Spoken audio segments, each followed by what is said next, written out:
Metanoia ministries YouTube ചാനലിലേക്ക് ഏവർക്കും സ്വാഗതം. റോമർക്കെഴുതിയ ലേഖനം 10-ാം അധ്യായത്തിൽ നമ്മൾ പഠിച്ചുകൊണ്ട് വരുന്നതിൻ്റെ അവസാന ഭാഗത്തിലേക്കാണ് നമ്മൾ വന്നത്. ഇനി നമ്മൾ നേരത്തെ ആദ്യം നമ്മുടെ ഇൻട്രൊഡക്ഷനിൽ ഡിസ്കസ് ചെയ്തതുപോലെ തന്നെ ഇതിൽ ഇസ്രായേൽ റിജക്ട് ദ ഗോസ്പൽ, യഹൂദന്മാർ സുവിശേഷത്തെ തിരസ്കരിച്ചു, ആ ഭാഗമാണ് ഈ 16 തൊട്ട് 21 വരെയുള്ള വാക്യങ്ങൾ. അതിൽ നമ്മൾ പ്രധാനമായിട്ട് കേട്ട അവർ കേട്ടു പക്ഷേ അനുസരിച്ചില്ല. ഇന്നും ഇതുപോലെ ഉണ്ട്, കേട്ട് അനുസരിക്കാത്തവർ ഒരുപാടുണ്ട്. ചില ആളുകൾ കേട്ട് മനസ്സിൽ വെക്കും, എന്നാൽ അവരുടെ ഉള്ളിലത് ഒരു പ്രവർത്തനം വരുന്നില്ല എന്ന് കാണുന്നു. വിശ്വാസം വരുന്നത് കേൾവിയാലും, കേൾവി ക്രിസ്തുവിൻ്റെ വചനത്താലുമാണ് വരുന്നത്. ക്രിസ്തുവിൻ്റെ വചനം നമ്മൾ കേൾക്കുമ്പോഴാണ് നമുക്ക് വിശ്വാസം വരുന്നത്. Creation of faith by hearing the word of God. ദൈവവചനം കേൾക്കുമ്പോഴാണ് നമുക്ക് ഫെയ്ത്ത് വരുന്നത്. അതാണ് നമ്മുടെ ഉള്ളിലെ വിശ്വാസം ക്രിയേറ്റ് ചെയ്യപ്പെടുന്നത്. അതുപോലെ testimonies can increase our faith. സാക്ഷ്യം കേൾക്കുമ്പോഴേ നമ്മുടെ വിശ്വാസം വർദ്ധിക്കാനുള്ള സാധ്യത, വിശ്വാസമുള്ളവർക്ക് വിശ്വാസം വർദ്ധിക്കാനുള്ള സാധ്യതയുണ്ട്. ഇതാണ് കഴിഞ്ഞ എപ്പിസോഡിൽ നമ്മൾ ചുരുക്കമായി പറഞ്ഞത്. അതുമായിട്ട് ബന്ധപ്പെട്ട് നമ്മളൊരു വാക്യം വായിച്ചിരുന്നു, എബ്രായർ 4:2. അവരെ പോലെ നാമും ഒരു സ്വതർത്തമാനം കേട്ടവർ ആകുന്നു, എങ്കിലും കേട്ടവരിൽ വിശ്വാസമായി പരിണമിക്കായകൊണ്ട് കേട്ട വചനം അവർക്ക് ഉപകാരമായി വന്നില്ല. കേട്ട വചനം ഉപകാരമായി വന്നില്ല. ക്രിസ്തുവിൻ്റെ വചനം നമ്മൾ കേൾക്കുമ്പോൾ അത് നമുക്ക് വിശ്വാസമായി പരിണമിക്കണം. അത് അതിൻ്റെ അൾട്ടിമേറ്റായിട്ട് അത് വിശ്വാസത്തിലേക്ക് വരണം. വന്നെങ്കിലേ അത് പ്രയോജനമായി തീരും. അല്ലെങ്കിൽ അതിന് ഇസ്രായേൽ മക്കൾക്ക് ഇവിടെ വന്നതുപോലെ അനുസരിച്ചില്ല എന്നുള്ളൊരു ചിന്തയിലേക്ക് വരും എന്ന് നമ്മൾ മനസ്സിലാക്കുക. നമുക്ക് ആദിമസഭയിലെ ഈ എഴുതപ്പെട്ട നിയമങ്ങൾ, എഴുതപ്പെട്ട ദൈവവചനം നമ്മുടെ കയ്യിൽ ഇന്നുള്ളതുപോലെ ഇല്ലായിരുന്നു, ചുരുളായിട്ടായിരുന്നു ഉണ്ടായിരുന്നത്. അതുകൊണ്ടത് എപ്പോഴും അവർക്ക് കിട്ടത്തില്ലായിരുന്നു വായിക്കാനായി. ഈ പള്ളികളിൽ കൂടി വരുമ്പോഴോ അല്ലെങ്കിൽ അവർ കൂടി വരുമ്പോഴേ ചുരുൾ ആളുകൾ താങ്ങിക്കൊണ്ട് വന്ന് ഒക്കെ വായിക്കുന്ന ഒരു അനുഭവമായിരുന്നു ഉണ്ടായിരുന്നത് പഴയ നിയമത്തിൽ നിന്ന്. പുതിയ നിയമത്തിലുള്ളത് അന്നും കിട്ടിയില്ല, പിന്നീടാണ് കിട്ടിയതെന്ന് നമുക്കറിയാം. അതുകൊണ്ട് ആ സമയത്ത് ദൈവവചനം കേൾക്കുകയായിരുന്നു കൂടുതലായിട്ടും ഉണ്ടായിരുന്നത്, വായിക്കാനുള്ള അവസരങ്ങളില്ലായിരുന്നു. യെശയ്യാപ്രവചനം 53:1 ഞങ്ങൾ കേൾപ്പിച്ചത് ആർ വിശ്വസിച്ചിരിക്കുന്നു, യഹോവയുടെ ഭുജം ആർക്ക് വെളിപ്പെടുത്തിയിരിക്കുന്നു എന്ന് പറയുന്നു. ഈ 53:1 ഇത് ചിത്രീകരിച്ചിരിക്കുന്നത് എന്ത് ചോദിച്ചാൽ, ദൈവം അവർക്ക് വെളിപ്പെടുത്തിയിരിക്കുന്നത് കേൾവിയിലൂടെയാണ്. ദൈവം വെളിപ്പെടുത്തിയിരിക്കുന്നത് എന്ന് വെച്ചാൽ പ്രവാചകന്മാർ ദൈവത്തിൻ്റെ വചനം സംസാരിക്കുമ്പോൾ അതനുസരിച്ച് അവരത് കേൾക്കുകയും അനുസരിക്കുകയും ചെയ്യണമെന്ന് പ്രവാചകന്മാർ ആഗ്രഹിച്ചിരുന്നു. അതുകൊണ്ട് ദൈവത്തിൻ്റെ വചനം കേൾവിയിലാണ് അന്ന് വന്നത്. ഈ കേൾവി വിശ്വാസത്തിലേക്ക് പരിണമിച്ചില്ലെങ്കിൽ ഈ വചനം കേൾക്കുന്നതുകൊണ്ട് പ്രത്യേകിച്ച് കാര്യമൊന്നുമില്ല. ഇപ്പം നിങ്ങൾ പോലും ഈ യൂട്യൂബിലെ ശുശ്രൂഷ കേൾക്കുന്നുണ്ടെങ്കിൽ അത് ഒരു അനുസരണമായിട്ട് ഭവിച്ചില്ലെങ്കിൽ ഇതിനോണ്ട് പ്രത്യേകിച്ച് കാര്യമൊന്നുമില്ല. ഇതിങ്ങനെ കേട്ടു, ആ സഹോദരൻ എന്തോ പറഞ്ഞു, ഞങ്ങൾ കേട്ടു പോയി എന്നതിനപ്പുറമായിട്ട് വേറെയില്ല. ഇതേ കാര്യം തന്നെയാണ് പലപ്പോഴും നമ്മൾ പോകുന്ന സഭകളിലും അതുപോലെ ദൈവവചന ശുശ്രൂഷകളിലും ഒക്കെ കേട്ട് അത് ഗ്രഹിക്കാതെ, അത് മനസ്സിലാക്കാതെ, അനുസരിക്കാതെ പോയാൽ പ്രത്യേകിച്ച് കാര്യമൊന്നുമില്ല. ഇവിടെ നമ്മൾ പറയുന്നുണ്ട് വിശ്വാസത്തിൻ്റെ ബേസിസ്, അടിസ്ഥാനം എന്ന് പറയുന്നത് ദൈവത്തിൻ്റെ വചനമാണ്. റോമർ 10 ഇപ്പോൾ നമ്മൾ വായിച്ച വാക്യങ്ങളാണ് 10:17. ദൈവത്തിൻ്റെ വചനമാണ് ബേസിസ്, അടിസ്ഥാനം എന്ന് പറയുന്നു. എന്നാൽ ഈ അടിസ്ഥാനം പോലെ വേറൊരു കാര്യമുണ്ട്, നമ്മുടെ ഈ വിശ്വാസത്തിൻ്റെ രഹസ്യം എന്താണ്? ഈ വിശ്വാസത്തിൻ്റെ അടിസ്ഥാനം ദൈവത്തിൻ്റെ വചനത്തിലുള്ള വിശ്വാസമാണ്. എന്നാൽ അതിൻ്റെ രഹസ്യം എന്ന് പറയുന്നത് ദൈവത്തിനുള്ള വിശ്വാസമാണ്. ദൈവപുത്രനിലുള്ള വിശ്വാസമാണ് വിശ്വാസത്തിൻ്റെ രഹസ്യം എന്ന് പറയുന്നത്. ഗലാത്യർ 2:20 ഞാൻ ക്രിസ്തുവിനോട് ക്രൂശിക്കപ്പെട്ടിരിക്കുന്നു, ഇനി ജീവിക്കുന്ന ഞാനല്ല, ക്രിസ്തു അത്രേ എന്നിൽ ജീവിക്കുന്നു. ഇപ്പോൾ ഞാൻ ജഡത്തിൽ ജീവിക്കുന്നതോ എന്നെ സ്നേഹിച്ച് എനിക്ക് വേണ്ടി തന്നെത്താൻ ഏൽപ്പിച്ചു കൊടുത്ത ദൈവപുത്രങ്ങളുള്ള വിശ്വാസത്താൽ അത്രേ ജീവിക്കുന്നത്. ദൈവപുത്രനുള്ള വിശ്വാസത്താലാണ് ഞാൻ ജീവിക്കുന്നത് എന്നുള്ളതാണ് എൻ്റെ വിശ്വാസത്തിൻ്റെ രഹസ്യം. അങ്ങനെ ഉള്ളൊരു വിശ്വാസം എന്നിലുള്ളപ്പോഴാണ് ആ വിശ്വാസത്തിൻ്റെ അടിസ്ഥാനമായ ദൈവവചനത്തിൽ അത് വളരുന്നത്. അൾട്ടിമേറ്റ്ലി എന്തിനാണ് ഈ വിശ്വാസം? എന്ത് പർപ്പസിനാണ് ഈ വിശ്വാസം? കർത്താവിനെ പോലെ ആകുന്നതൊക്കെ നമുക്കറിയാം. എന്നാൽ ആ വിശ്വാസത്തിൻ്റെ വിജയം എന്ന് പറയുന്നത് പിശാചിനെ ജയിക്കാനാണ്, ലോകത്തെ ജയിക്കാനാണ്. വിശ്വാസത്തിൻ്റെ വിജയത്തെക്കുറിച്ച് 1 യോഹന്നാൻ 5:4 പറയുന്നു, ലോകത്തെ ജയിച്ച ജയമോ നമ്മുടെ വിശ്വാസം തന്നെ. ഈ ലോകത്തെ ജയിക്കുക എന്ന് ഉദ്ദേശിക്കുന്നത് വേൾഡ്, ആ സിസ്റ്റംസ് ഓഫ് ദ വേൾഡാണ്, കോസ്മോസ്, ആ സിസ്റ്റം, പ്രിൻസിപ്പാലിറ്റീസ്, അതിൻ്റേതായിട്ടുള്ള ഒരു വിജയം. ലോകത്തെ ജയിച്ച ജയമോ നമ്മുടെ വിശ്വാസം തന്നെ. അപ്പോൾ വിശ്വാസത്തിൻ്റെ വിജയം എന്ന് പറയുന്നത് ലോകത്തിൻ്റെ ഉള്ളിലുള്ള ജയമാണ്. യേശുക്രിസ്തു അതാ പറഞ്ഞു, ഞാൻ ലോകത്തെ ജയിച്ചിരിക്കുന്നു. ലോകത്തെ ജയിക്കുക എന്ന് പറയുന്നത് ഒരു ക്രിസ്ത്യാനിയുടെ വലിയ ദൗത്യമാണ്. ലോകത്തെ ജയിക്കുക എന്ന് ഇച്ചിരി പ്രയാസമുള്ള കാര്യമാണ്. It is not that much easy. അത്ര ഈസി ആയിട്ടൊരു കാര്യമല്ല. ലോകത്തെ ജയിക്കുക എന്നുള്ളതാണ് വിശ്വാസത്തിൻ്റെ വിജയം. അപ്പോൾ വിശ്വാസം വരുന്നത് എങ്ങനെയാണ്? ദൈവവചനം കേൾക്കുന്നതിൽ കൂടിയാണ്. തുടർന്ന് നമ്മൾ റോമർക്കെഴുതിയ ലേഖനത്തിലേക്ക് തന്നെ നമ്മൾ വരുമ്പോൾ അതിനകത്ത് എഴുതിയിരിക്കുന്ന 18-ാം വാക്യത്തിൽ, എന്നാൽ അവർ കേട്ടിട്ടില്ലേ എന്ന് ഞാൻ ചോദിക്കുന്നു, കേട്ടിരിക്കുന്ന നിശ്ചയം, അവരുടെ നാദം സർവ്വഭൂമിയിലും അവരുടെ വചനം ഭൂതലത്തിൻ്റെ അറ്റത്തോളം പരന്നു. ഇവിടെ കാണുന്നത് ദൈവത്തിൻ്റെ വചനം ഭൂതലത്തിൻ്റെ അറ്റത്തോളം പരന്നു എന്നുള്ളൊരു വാക്യമാണ് കാണുന്നത്.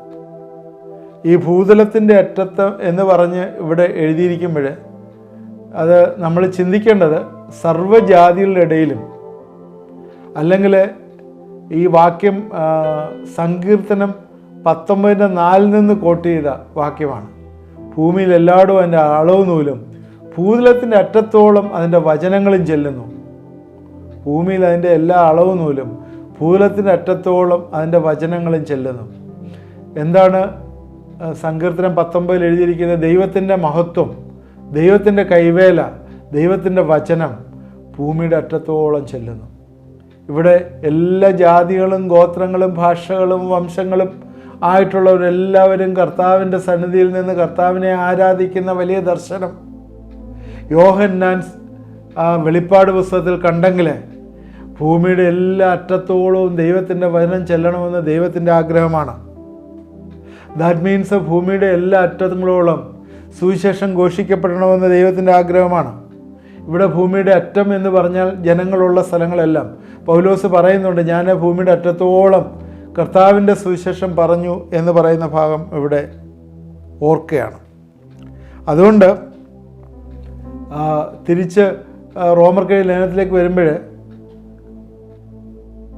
എന്നാൽ ഇസ്രായേൽ ഗ്രഹിച്ചില്ലയോ എന്ന് ഞാൻ ചോദിക്കുന്നു. 19-ാം വാക്യം, ജനമല്ലാത്തവരെ കൊണ്ട് നിങ്ങൾക്ക് എരിവ് വരുത്തും, മൂഢജാതിയെ കൊണ്ട് നിങ്ങൾക്ക് കോപം ജനിപ്പിക്കുമെന്ന് 1 മോശ പറയുന്നു. അപ്പോഴത് മോശയുടെ ഒരു സ്റ്റേറ്റ്മെൻറ്റ് ഇവിടെ എഴുതിയിരിക്കുകയാണ്. ഈ മൂഢജാതി എന്നൊക്കെ പറയുന്ന ആരാ? മൂഢജാതി എന്ന് പറയാൻ നിങ്ങളും ഞാനും ഒക്കെയാണ് മൂഢജാതി.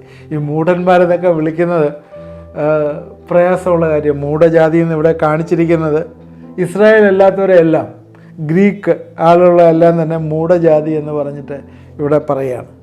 പക്ഷേ അത് നമ്മൾ റെഫർ ചെയ്ത് നോക്കുമ്പോൾ ആവർത്തനം പുസ്തകം 32:21 അവളുടെ വാക്യം എടുത്തിട്ടാണ് ഇവിടെ കോട്ട് ചെയ്തിരിക്കുന്നത്. ദൈവമല്ലാത്തതിനെ കൊണ്ട് എനിക്ക് എരിവ് വരുത്തി, മിഥ്യാമൂർത്തികളാൽ എന്നെ മുഷിപ്പിച്ചു. ഞാനും ജനമല്ലാത്തവരെ കൊണ്ട് അവർക്ക് എരിവ് വരുത്തും, മൂഢജാതിയെ കൊണ്ട് അവരെ മുഷിപ്പിക്കും. ദൈവമല്ലാത്തവരെ കൊണ്ട് എനിക്ക് എരിവ് വരുത്തി, മിഥ്യാമൂർത്തികൾ എന്നെ മുഷിപ്പിച്ചു. ഞാനും ജനമല്ലാത്തവരെ കൊണ്ട് അവർക്ക് എരിവ് വരുത്തും, മൂഢജാതിയെ കൊണ്ട് അവരെ മുഷിപ്പിക്കും. ഇവിടെ അറിവില്ലാത്ത ജാതിയെക്കുറിച്ച് പറയുന്നെങ്കിൽ ഇവിടെ പറയുന്ന മറ്റുള്ള ജാതികളെ, ഗ്രീക്സിനെ അല്ലെങ്കിൽ ജാതികളായിട്ടുള്ളവരെ കൊണ്ട് ദൈവത്തിൻ്റെ ജനത്തിന് മുന്നറിയിപ്പ് കൊടുക്കുന്ന കാര്യമാണ് പറയുന്നത്. വീണ്ടും 20-ാം വാക്യത്തിലേക്ക് വരുമ്പോൾ, യെശയ്യാവോ എന്നെ അന്വേഷിക്കാത്തവർ എന്നെ കണ്ടെത്തി, എന്നെ ചോദിക്കാത്തവർ ഞാൻ പ്രത്യക്ഷനായി എന്ന് ധൈര്യത്തോടെ പറയുന്നു. യെശയ്യാവും ധൈര്യത്തോട് പറയുകയാണ്, അതും ഇതാണ്, അന്വേഷിക്കാത്തവരെ കണ്ടെത്തി ചോദിക്കാത്തവർക്ക് പ്രത്യക്ഷനായി എന്ന് പറയുന്ന ഭാഗം. യെശയ്യാവ് 65-ന്റെ 1-2 വാക്യങ്ങൾ പ്രതിപാദിക്കുന്ന കാര്യങ്ങളാണ് അത്. എന്നെ ആഗ്രഹിക്കാത്തവർ എന്നെ അന്വേഷിപ്പാനിടയായി, എന്നെ അന്വേഷിക്കാത്തവർക്ക് എന്നെ കണ്ടെടുത്താൻ സംഗതി വന്നു. എൻ്റെ നാമം വിളിച്ചപേക്ഷിക്കാത്ത ജാതിയോടെ ഇതാ ഞാൻ എന്ന് പറഞ്ഞു. സ്വന്തം വിചാരങ്ങളെ അനുസരിച്ച് ആകാത്ത വഴി നടക്കുന്ന മത്സരമുള്ള ജനത്തിലേക്ക് ഞാൻ ഇടപെടാതെ കൈനീട്ടുന്നു. ഇതും അവിടെ തന്നെ പറയുന്ന ഭാഗങ്ങളാണ്, ഇടവിടാതെ കൈനീട്ടുന്നു എന്ന്. ഇവിടെ എന്താണ് കാണുന്നത്? വിഗ്രഹങ്ങളെ സേവിക്കുകയും ദൈവകൽപ്പനകളെ ലംഘിക്കുകയും ചെയ്യുന്ന ആളുകളെ ദൈവം വിളിച്ച് കൊണ്ടുവരുന്ന ഒരു കാര്യം. അനുസരിക്കാത്ത ജനം, മത്സരമുള്ള ജനം, ഇവിടെ അനുസരിക്കാത്തതും മറുത്തുപോയതുമായ ജനം, അത് ഇസ്രായേലിനെ കുറിച്ചാണ് പറയുന്നത്. അനുസരിക്കാത്തതും മറുത്ത് പറയുന്നതുമായ ജനം അവിടെ നേരിലേക്ക് കൈനീട്ടും. എന്നാൽ അതിന് മുമ്പായിട്ട് അന്വേഷിക്കുന്നവർക്ക് എന്നെ കണ്ടെത്തി, എന്നെ ചോദിക്കാത്തവർക്ക് പ്രത്യക്ഷനായി എന്ന് പറയുന്നു. ഇവിടെ ഒരു കാര്യം, നമുക്ക് യോനയുടെ കാര്യം നമുക്കറിയാം. യോന എന്തിനാണ് വിളിച്ചത്? പുറജാതിയായ നഗരമായ നിനവയിൽ പോയി അവരോട് സുവിശേഷം പറഞ്ഞ് അവരുടെ ന്യായവിധിയുടെ സന്ദേശം അവർക്ക് പറഞ്ഞു കൊടുത്തിട്ട് അവരെ അവിടെ നിന്ന് വിടുവിക്കാൻ വേണ്ടിയാണ് യോനയെ നിയമിച്ചത്. എന്നാൽ യോന പ്രവാചകൻ എന്ത് ചെയ്തു? ഓടി ഒളിക്കാനായിട്ട് ശ്രമിച്ചു. എന്നാൽ ദൈവം അവനെ മടക്കിക്കൊണ്ടുവന്ന് യോന നിനവിലേക്ക് ജനത്തിന് മുന്നറിവ് കൊടുത്തു. അവർ മാനസാന്തരപ്പെടുത്തു. ദൈവം ന്യായവിധി അവിടെ അയച്ചില്ല. അപ്പോഴെന്ത് പറ്റി? യോനയ്ക്ക് കോപമുണ്ടായി. യോനയുടെ പുസ്തകം നമ്മൾ പഠിക്കുമ്പോൾ അറിയാം. ഒരു കാര്യം നമ്മൾ മനസ്സിലാക്കണം, ഇസ്രായേലിനെ ഒരിക്കലും ജാതീയമായിട്ടുള്ള സന്ദർഭത്തിലേക്ക് വിട്ട് ദൈവം അറിയിച്ചിട്ടില്ല. ആകെ ഇസ്രായേൽ ജാതിയിലേക്ക് തിരിഞ്ഞത് പൗലോസിൽ കൂടിയാണ്. എന്നാൽ ഇന്ന് സകല ജാതികളോട് സുവിശേഷം പറവാൻ കർത്താവ് നമ്മളോട് കൽപ്പിച്ചിരിക്കുകയാണ്. അത് യേശുക്രിസ്തുവിൻ്റെ ലാസ്റ്റ് കമാൻഡിലും അതാണ് പറയുന്നത്, സകല ജാതികളെയും ശിഷ്യരാക്കിക്കൊള്ളുവാൻ. അതുകൊണ്ട് ദൈവവചനം കേൾക്കാതെ വിശ്വസിച്ച് രക്ഷിക്കപ്പെടുവാൻ ഇന്ന് സാധ്യമല്ല. ലോകത്തിൽ ആർക്കും തന്നെ ദൈവവചനം കേൾക്കാതെ രക്ഷിക്കപ്പെടുവാൻ ഇന്ന് സാധ്യമല്ല. എല്ലാവരും ദൈവവചനം അനുസരിക്കണം. എന്ന് വെച്ചാൽ എന്താണ്? ദൈവം വീണ്ടെടുക്കുന്ന ദൈവമാണ്. യേശുക്രിസ്തു കൂടി നമുക്ക് വീണ്ടെടുപ്പ് തന്നു. അതിൽ വിശ്വസിക്കാനായിട്ട് ദൈവം ഇന്ന് ആഗ്രഹിക്കുന്നു. അതിന് ജാതികളെ തിരഞ്ഞെടുത്തു. എന്നാൽ എന്താണ്? അനുസരിക്കാത്തതും മറുത്ത് പറയുന്നതുമായ ജനത്തിലേക്ക് ഇടവിടാതെ ദൈവം കൈനീട്ടി. ഈ കൈനീട്ടി എന്ന് പറയുന്ന ഒരു വാക്ക് പഴയ നിയമത്തിൽ പല സ്ഥലങ്ങളിലും ഉണ്ടെങ്കിലും ഇവിടെ പുതിയ നിയമത്തിൽ ഇത് ഇടവിടാതെ കൈനീട്ടി എന്ന് പറയുന്നത് ഇവിടെ ഒരു റെഫറൻസ് മാത്രമേ ഉള്ളൂ. യെശയ്യാവ് 65:1-2 വാക്യത്തിൽ പറയുന്ന കാര്യങ്ങളാണിത്. ജനത്തിലേക്ക് ഞാൻ ഇടവിടാതെ കൈനീട്ടുന്നു എന്നുള്ളത്. തൻ്റെ പിതാവ് മകനെ സ്നേഹത്തോടെ തൻ്റെ മാർവിൽ സ്വീകരിക്കുന്നതിന് കൈനീട്ടുന്നത് പോലെ ദൈവം യഹൂദനോട് കരുണ കാണിക്കുകയും അവനെ മടക്കി കൊണ്ടുവരാനായിട്ട് ദൈവം തൻ്റെ കരം നീട്ടുകയും ചെയ്യുകയാണ്. ഇതുപോലെ തന്നെ സുവിശേഷം നിരസിക്കുന്നവരോടും ദൈവം ഇന്ന് ആർദ്രതയോടുകൂടി നോക്കുന്നുണ്ട്, ക്ഷമയോട് വിളിക്കുന്നുണ്ട്, കരുണ കാണിക്കുന്നുണ്ട്. എന്നിട്ടും ആ സ്നേഹം നിരസിച്ചാൽ കുറ്റം ആരുടേതായിരിക്കും? ഇപ്പോഴും പ്രസൻറ്റ് ടൈമിലും ദൈവം ഇസ്രായേലിനോട് കൈനീട്ടും. നമുക്കറിയാം എത്ര ഇൻസിഡൻറ്റുകളാണ് ദിവസം വരുന്നത്. അതുപോലെ തന്നെ അനേകം ഇസ്രായേലിയർ അല്ലെങ്കിൽ അനേകം യഹൂദികൾ കർത്താവിൻ്റെ സേവിങ് ഫെയ്ത്തിലേക്ക് വന്നിട്ടുമുണ്ട്. നമ്മൾ മറന്നു പോരുത്. ചെറിയൊരു ചുരുക്കം ആളുകൾ വന്നിട്ടുണ്ട്, ഇപ്പോഴും വന്നിട്ടുണ്ട്. അവിടെ ബിലീവേഴ്സിൻ്റെ ബൈബിൾ സ്റ്റഡി ഉണ്ട്, അവിടെ ആരാധനയുണ്ട്, ക്രിസ്തീയ കൂട്ടായ്മയുണ്ട്. അതുകൊണ്ട് എല്ലാവരും അങ്ങ് മാറിപ്പോയിട്ടില്ല. കുറച്ച് പേര് ഇന്നും വന്നിട്ടുണ്ട്.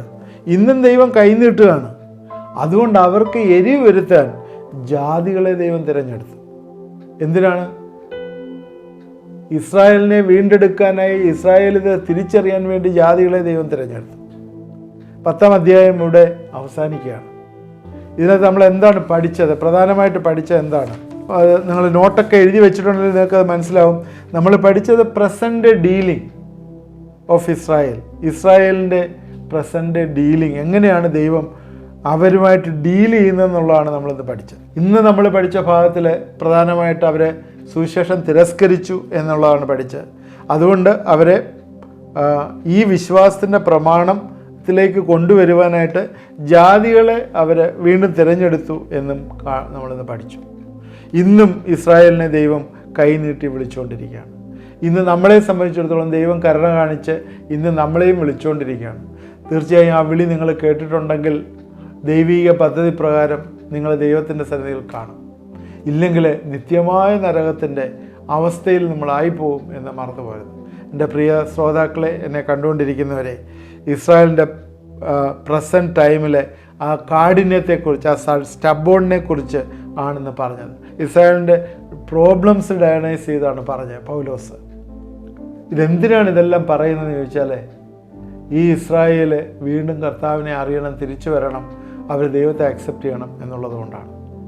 നമ്മുടെ ജീവിതങ്ങളിലും ഈ ദൈവത്തിന് വേണ്ടി നമ്മുടെ ജീവിതങ്ങളെ സമർപ്പിക്കുകയും ദൈവസന്നിധിയിൽ നമ്മളെ വിനയപ്പെടുത്തുകയും ചെയ്യാം. പ്രാർത്ഥിക്കാം. ദൈവമായ കർത്താവേ, ഇത് കണ്ടുകൊണ്ടിരുന്ന പ്രിയപ്പെട്ടവരെ എല്ലാം ഏൽപ്പിച്ച് പ്രാർത്ഥിക്കുന്നു. ഈ ദിവസങ്ങൾ ദൈവത്തിൻ്റെ വചനം ശക്തിയോടുകൂടി ഞങ്ങൾ വസിക്കട്ടെ എന്ന് പ്രാർത്ഥിക്കുന്നു. വചനമാണല്ലോ കർത്താവെ ഞങ്ങളെ ചേഞ്ച് ചെയ്യുന്നത്, മാറ്റുന്നതെന്ന് ഞങ്ങൾ അറിയുന്നു. അതുകൊണ്ട് ഈ വചനത്തിൽ ഞങ്ങൾ അധിഷ്ഠപ്പെട്ട് ജീവിപ്പാൻ കർത്താവെ നീ ഞങ്ങളെ സഹായിക്കണമേ. ദൈവവചനം കേൾക്കുന്ന മുഖാന്തരം ഞങ്ങളുടെ വിശ്വാസം വർദ്ധിക്കട്ടെ എന്ന് പ്രാർത്ഥിക്കുന്നു. ഈ ദിവസങ്ങളിൽ കർത്താവെ ഞങ്ങളെ കർത്താവെ നീ തിരഞ്ഞെടുത്തു ഇസ്രായേലിനെ എരിവ് വരുത്താനായിട്ട്. എന്നാൽ ഞങ്ങളെ തിരഞ്ഞെടുത്തു സുവിശേഷം പ്രസംഗിക്കുവാനായിട്ട്. ഇന്നത് പറയാതെ ഞങ്ങൾ ചെയ്യാതെ ഇരിക്കുന്ന കുറവുകളെ ഞങ്ങളോട് ക്ഷമിക്കണമേ എന്ന് പ്രാർത്ഥിക്കുന്നു. എന്നെ കണ്ടുകൊണ്ടിരിക്കുന്ന പ്രിയപ്പെട്ടവരാരെങ്കിലും ദൈവവേലയ്ക്കുള്ള വിളിയുണ്ടായിട്ട് അവർ ഇറങ്ങിപ്പുറപ്പെടാതെ ഇരിക്കുന്ന ചില ആളുകളെ ഇത് ശ്രദ്ധിക്കുന്നു. ദൈവനാമത്തിൽ നിങ്ങളോട് പറയുന്നു, നിങ്ങളെ ദൈവം വിളിച്ച് സുവിശേഷ പ്രവർത്തനത്തിനായിട്ട് ഇറക്കിയിരിക്കുന്നെങ്കിൽ ഇന്ന് വിശ്വാസത്തോട് ഇറങ്ങി പുറപ്പെടുമോ? തീർച്ചയായും ദൈവം നിങ്ങളെ അനുഗ്രഹിക്കും. അറിയാത്ത വഴികൾ നിങ്ങൾക്ക് വേണ്ടി തുറന്നു തരും. അറിയാത്ത സ്ഥലങ്ങളിലേക്ക് നിങ്ങൾ പോകും. അനേകം ആളുകൾ നിങ്ങളുടെ ശുശ്രൂഷയോട് ചേർന്ന് വരും. ഇതൊരു വലിയ പ്രൊഫറ്റിക്കായിട്ടുള്ളൊരു ദൂതായിട്ട് നിങ്ങൾ ഏറ്റെടുക്കുക.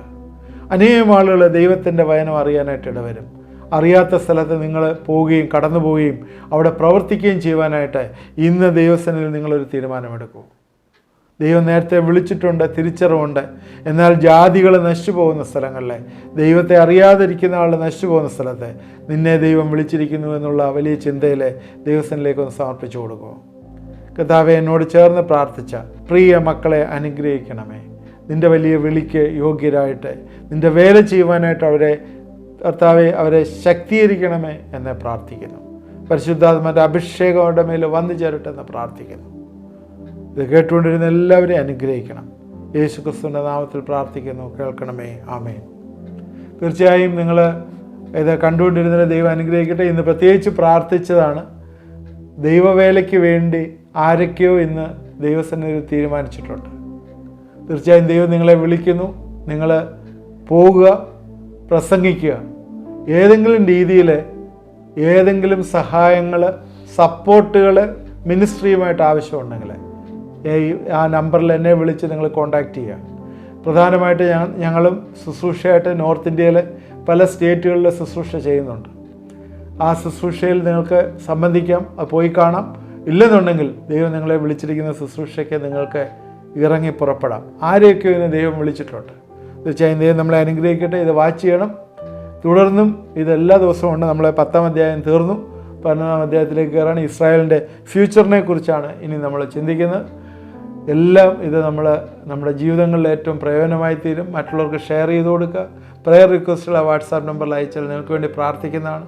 ദൈവം നമ്മളെല്ലാവരെയും അനുഗ്രഹിക്കട്ടെ.